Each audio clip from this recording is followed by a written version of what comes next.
नमस्कार दोस्तों, स्वागत है आपका। आशा करते हैं कि आप सभी लोग स्वस्थ होंगे, आनंद में होंगे।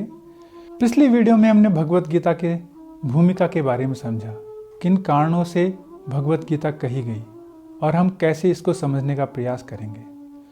आज हम भगवत गीता जिस महाकाव्य के अंतर्गत आती है वो महाभारत, उसके बारे में थोड़ा समझने का प्रयास करेंगे, क्योंकि यह जरूरी हो जाता है। महाभारत सबसे बड़ा महाकाव्य है। करीब 1,00,000 श्लोक हैं इसमें और 18 पर्व हैं। इन पर्वों के बारे में तो हम डिटेल में नहीं जानेंगे, लेकिन हम थोड़ा सा रूपरेखा के माध्यम से थोड़ा सा इसके बैकग्राउंड को समझने का प्रयास करेंगे। किन कारणों से इतना बड़ा युद्ध लड़ा गया, भाई भाई आपस में टकरा गए, सभी रिश्तेदार एक दूसरे को मरने मारने के लिए तैयार हो गए। हम ये भी समझने का प्रयास करेंगे आखिर क्यों अर्जुन को ही चुना गया भगवत गीता के लिए। आखिर भगवान ने अर्जुन को ही क्यों भगवत गीता कही, जबकि युधिष्ठिर, भीम और भी बहुत सारे योद्धा थे जिनसे भगवत गीता कही जा सकती थी। सबसे पहले हम महाभारत के बारे में थोड़ा समझने का प्रयास करते हैं। महाभारत में, जैसे कि मैंने कहा, 1,00,000 श्लोक हैं। सबसे बड़ा महाकाव्य है। रामायण, महाभारत हिंदुओं के स्क्रिप्चर्स में सबसे बड़े महाकाव्य माने जाते हैं। उनमें से भी महाभारत रामायण से भी बड़ा है। वेद व्यास जी ने जब महाभारत की रचना की तो उस समय इसमें 24,000 श्लोक थे। बाद में वैशंपायन जी ने इन श्लोकों की संख्या बढ़ाकर 65,000 कर दी। सूत जी और अनेक अन्य वक्ताओं ने इसको 1,000 श्लोक कर दिए।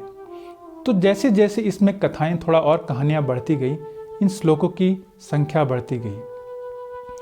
अगर हम वेस्टर्न महाकाव्यों की बात करें जो पश्चिम में लिखे गए हैं, उनमें होमर और होमाइड का नाम बहुत बड़ा है। उन महाकाव्यों से भी बड़ा, कई गुना बड़ा महाभारत है। महाभारत में 100 अध्याय हैं और 18 पर्व हैं। इन 18 पर्वों के बारे में तो डिटेल में हम नहीं जानेंगे, क्योंकि इसके लिए बहुत बड़ा समय चाहिए और ये हमारी सीमा के भी बाहर है। 18 पर्वों के हम थोड़ा नाम समझने का प्रयास करते हैं, उससे हम थोड़ा आइडिया लगा सकते हैं कि इन पर्वों में आखिर क्या क्या घटा होगा। सबसे पहले आता है आदि पर्व। इसमें जो कुरु वंश का इतिहास है उसके बारे में बताया गया है। दूसरा है सभा पर्व, तीसरा है वन पर्व, चौथा है विराट पर्व, पांचवा है उद्योग पर्व और छठा है भीष्म पर्व। भीष्म पर्व जो है वो 24 से 42 अध्याय के बीच में है। फिर 7वां है द्रोण पर्व, 8वां है कर्ण पर्व, 9वां है शल्य पर्व, फिर 10वां है सौप्तिक पर्व, 11वां है स्त्री पर्व, 12वां है शांति पर्व, 13वां है अनुशासन पर्व, 14वां है अश्वमेध पर्व, 15वां है आश्रव वासिका पर्व, 16वां है मूसल पर्व, 17वां है महाप्रस्थानिका पर्व और 18वां है स्वर्ग आरोहण पर्व। जो महाभारत का युद्ध है वो 18 दिन लड़ा गया। उसमें से भीष्म पर्व जो है वो 1 से 10 दिन की लड़ाई है। उसके बाद जो कौरवों के सेनापति थे वो द्रोण बने। ये जो 5 दिन की लड़ाई है, यानी कि 11वें दिन से 15वें दिन तक की लड़ाई है, ये द्रोण पर्व में आती है। उसके बाद जब द्रोण मारे गए, इनके सेनापति कर्ण बने। कर्ण पर्व जो है वो 2 दिन का है। उसके बाद शल्य पर्व है, उसमें आधे दिन की लड़ाई है, और सौप्तिक पर्व, ये भी आधे दिन की लड़ाई है। महाभारत का सबसे बड़ा पर्व जो है वो अनुशासन पर्व में है। और इतिहासकार ये भी कहते हैं कि महाभारत केवल लड़ाई मात्र नहीं है। महाभारत में सब कुछ है। अनुशासन है, शांति है, राज्य है, व्यवस्था है, कैसे एक सुशासन चलाया जाए वो है। महाभारत में इतनी सारी चीज़ें हैं कि कहने वाले ये भी कहते हैं कि जो महाभारत में नहीं है वो कहीं भी नहीं है। महाभारत में ज्ञान है, महाभारत में विज्ञान है, महाभारत में आध्यात्म है, महाभारत में सब कुछ है। बहुत से लोगों को ये भ्रांति होती है कि महाभारत केवल लड़ाई का है। कई लोग तो ये भी कहते हैं कि महाभारत को घर में नहीं रखना चाहिए। महाभारत की किताब अगर घर में रखते हैं तो लड़ाई झगड़े होते हैं। खैर, ये सब भ्रांतियां हैं। हमको इन सब चीज़ों से लेना देना नहीं है और हम इस बारे में कोई ज़्यादा डिस्कशन भी नहीं करेंगे। थोड़ा सा हम लोगों को ये भी समझ लेना जरूरी हो जाता है कि आखिर जो ये कुरु वंश है, ये कौरव पांडव कैसे बने, आखिर इनका जो इतिहास है वो क्या है। हस्तिनापुर के एक बहुत बड़े प्रतापी राजा हुए, उनका नाम था शांतनु। शांतनु ने 2 विवाह किए। उनकी जो पहली बीवी थी उनका नाम था गंगा। गंगा से उनको एक पुत्र प्राप्त हुआ जो अष्टवसुओं में से एक थे, वो थे भीष्म पितामह। इनका पहला नाम देवव्रत था। गंगा जी के चले जाने के बाद शांतनु थोड़ा चिंतित रहने लगे। वो गंगा जी के किनारे नित्य जाते थे और वहाँ पे बैठ के थोड़ा विचार करते थे। तभी उन्होंने एक दिन सत्यवती नाम की एक स्त्री को देखा जो एक मछुआरे की कन्या थी। तो उसको देख के मंत्रमुग्ध हो गए। उन्होंने उससे विवाह का प्रस्ताव रखा।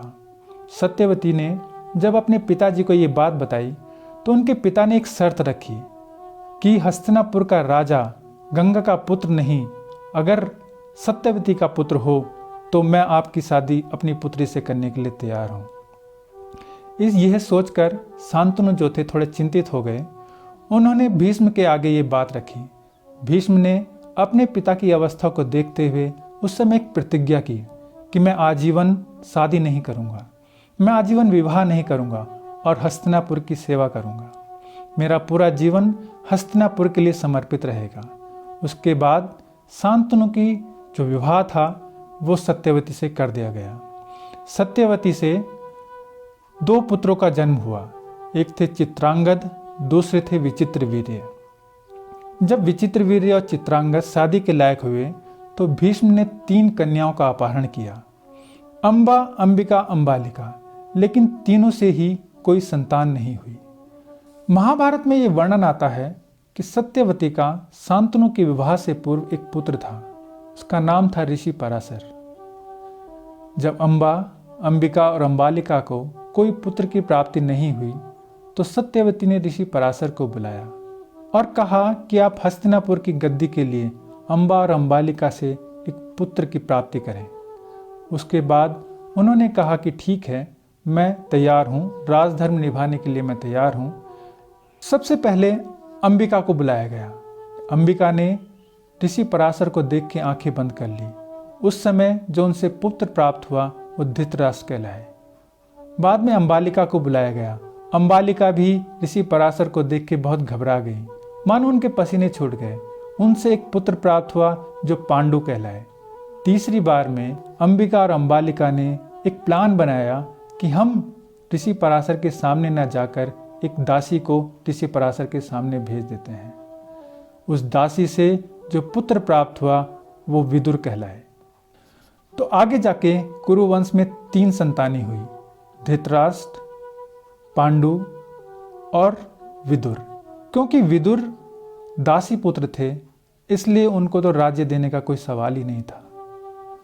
धृतराष्ट्र अंधे थे इसलिए उनको राज्य न देकर पांडु क्योंकि छोटे थे उनको राज्य दिया गया। पांडु का विवाह कुंती से हुआ जिनसे पांडवों का जन्म हुआ। पांडवों में युधिष्ठिर, भीम, अर्जुन, नकुल और सहदेव थे। धृतराष्ट्र का विवाह गंधार की राजकुमारी गंधारी से हुआ। उनसे 100 कौरवों का जन्म हुआ। कौरवों में सबसे बड़ा दुर्योधन, उसके बाद दुशासन था। आगे चल के हुआ यूं कि पांडु की बहुत जल्दी मृत्यु हो गई।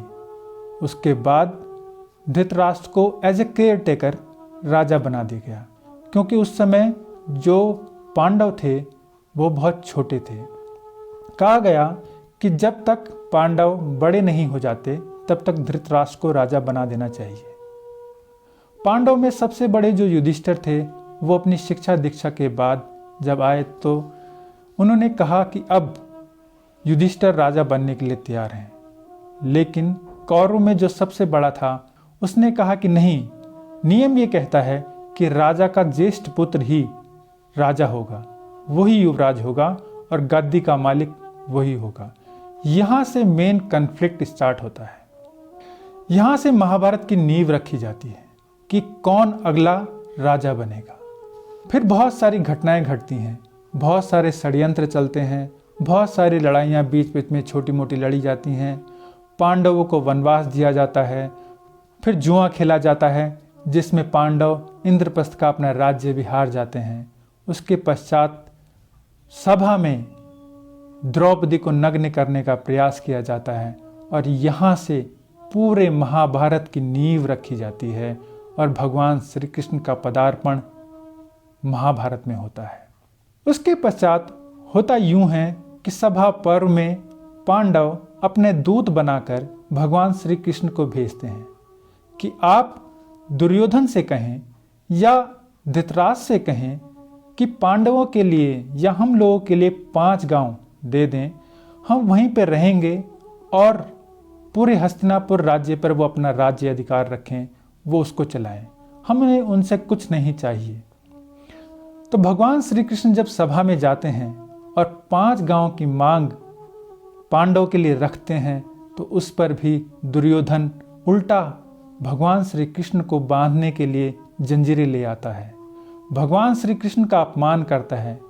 पूरी सभा उस समय सन्न रह जाती है, पूरी सभा इसका विरोध नहीं कर पाती।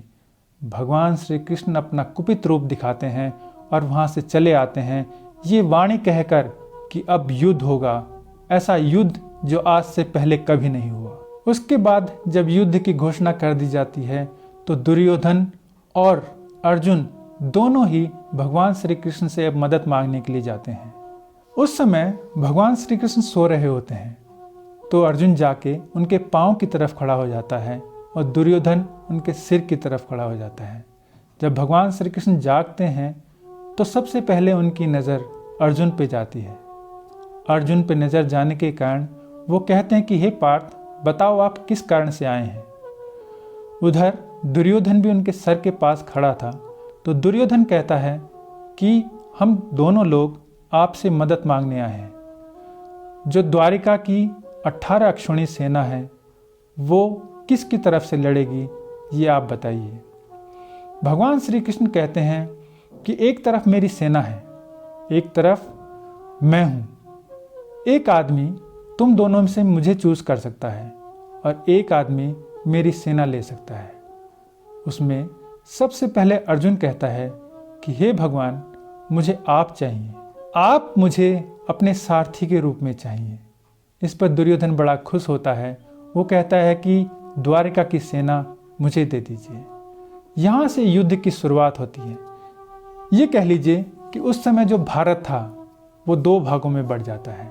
कुछ लोग कौरवों की तरफ चले जाते हैं, कुछ लोग पांडवों की तरफ चले जाते हैं।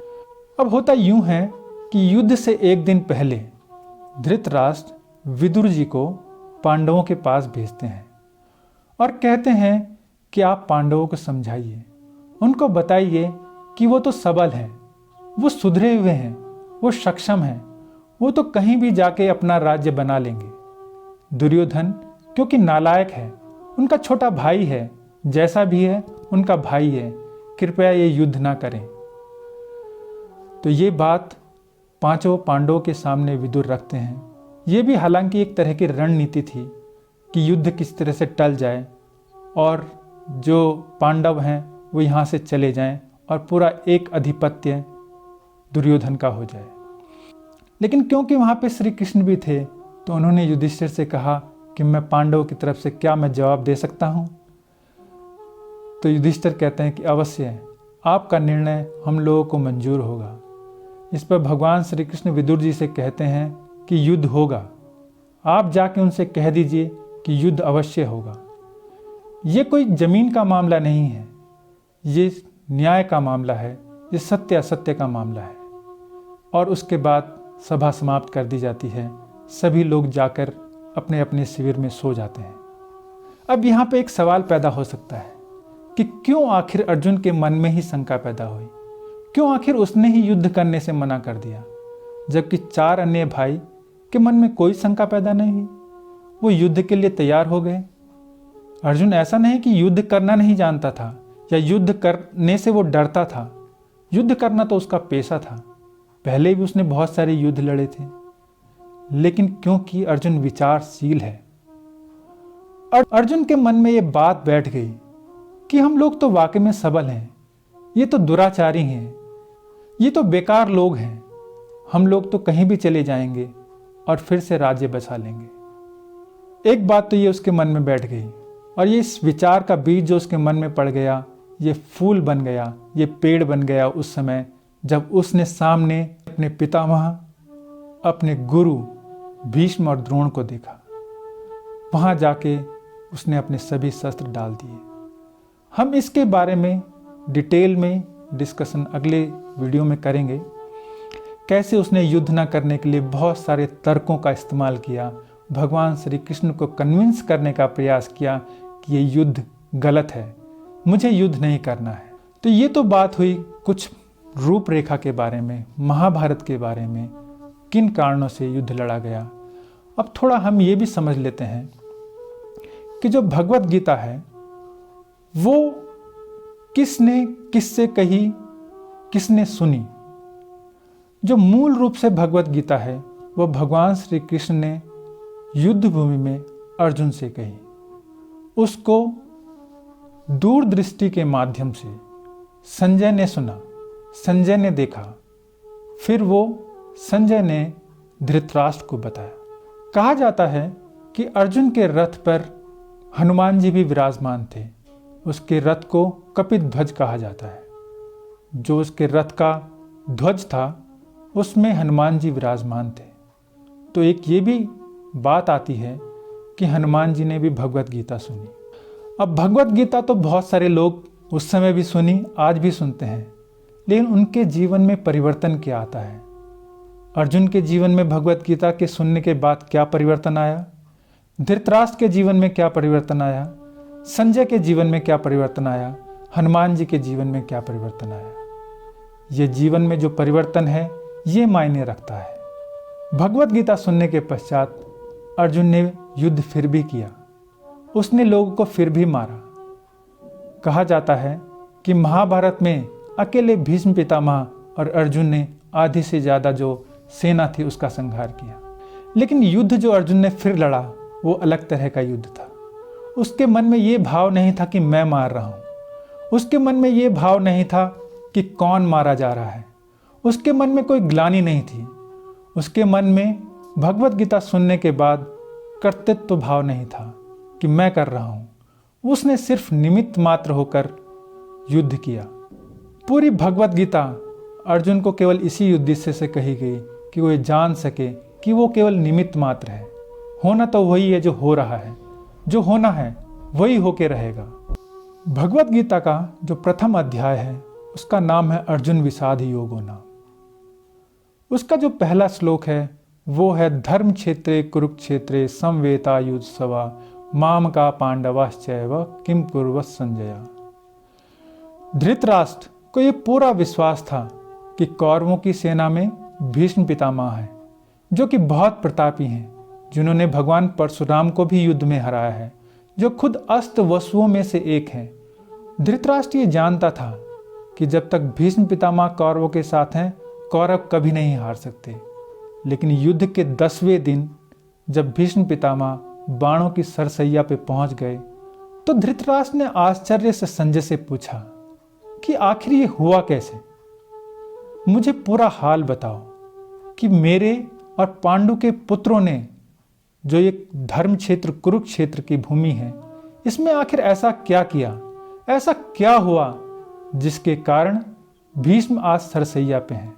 उससे पहले वो पूरा कॉन्फिडेंट था, उससे पहले धृतराष्ट्र को बिल्कुल भी संशय नहीं था कि कौरव हार जाएंगे। लेकिन इसके बाद जब भीष्म बाणों की सरसैया पे आ गए उसके मन में एक संशय पैदा हुआ कि मुझे शुरू से जानना चाहिए कि आखिर हुआ क्या था, ऐसा क्या कारण रहे जिसके कारण भीष्म आज इस स्थिति में आ गए। इस स्थिति के बाद उसके मन में एक संशय पैदा हो गया कि अब शायद पांडव जीत जाएंगे। इसलिए उसने संजय से कहा कि मुझे शुरू से बताओ कि मेरे पुत्रों ने और पांडवों के पुत्रों ने कुरुक्षेत्र में ऐसा क्या किया, ऐसा क्या हुआ जिसके कारण आज 10वें दिन ऐसी हालत हो गई। भगवत गीता को हम 6 भागों में ब्रॉड 6 भागों में बांट सकते हैं।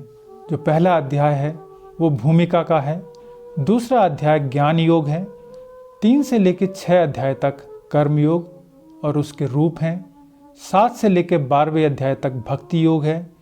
13वें अध्याय से 17वें अध्याय तक एप्लीकेशन ऑफ भगवत गीता, भगवत गीता हमारे जीवन में कैसे हम उसे ढाल सकते हैं इसके बारे में है। और 18वां अध्याय जो है वो कंक्लूसिव पार्ट है, या एक तरह से भगवत गीता का सारांश है।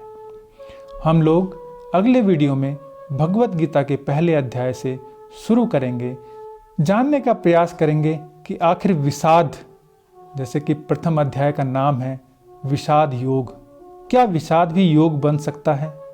क्या डिप्रेशन भी योग बन सकता है? क्या डिप्रेशन में जो आदमी है वो भी अपने डिप्रेशन को रूपांतरित कर सकता है योग में? क्या वो साधन बन सकता है परमात्मा को पाने का? तो हम लोगों से जुड़े रहिए। अगर आप लोगों को हमारा ये प्रयास पसंद आ रहा है तो कृपया चैनल के साथ जुड़ें, उसको सब्सक्राइब करें, लोगों को लाइक करें और शेयर करें। धन्यवाद। जय श्री कृष्ण।